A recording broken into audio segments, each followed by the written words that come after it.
If you've pretty much ever been on YouTube before, you've seen some kind of clickbait. The term clickbait has actually changed quite a bit over the years, however, and it has actually become much more vague. So first, what even is clickbait? If you search clickbait on Google, the definition is content whose main purpose is to attract attention and encourage visitors to click on a link to a particular webpage. While this is technically true, people's perception of what clickbait is can actually vary greatly.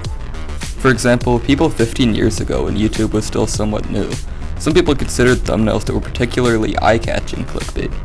Nowadays, some people consider thumbnails that are actually misleading, not even clickbait. This shows that the term has changed over time, as the platform itself and the content on it has also changed quite a bit over the years. Now let's get into why clickbait is so effective, and the kind of psychology that goes behind it.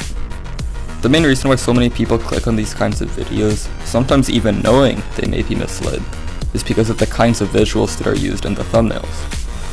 There are many different kinds of clickbait, but the main ways that people construct these kinds of thumbnails is by using exaggerated emotion secret, and the font and colors used on text and shapes have a huge difference on whether someone will click on your video.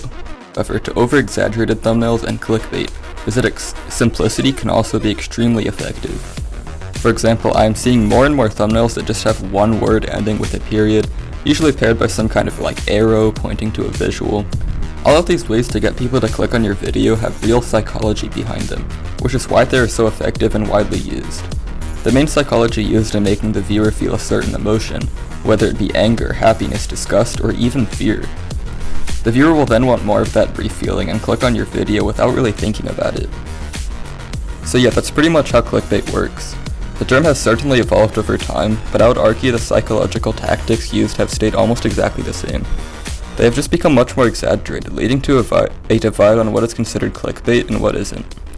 At the end of the day though, all that matters is if you feel like you wasted your time after you click on the video, which is a pretty good way to determine if you got clickbaited or not.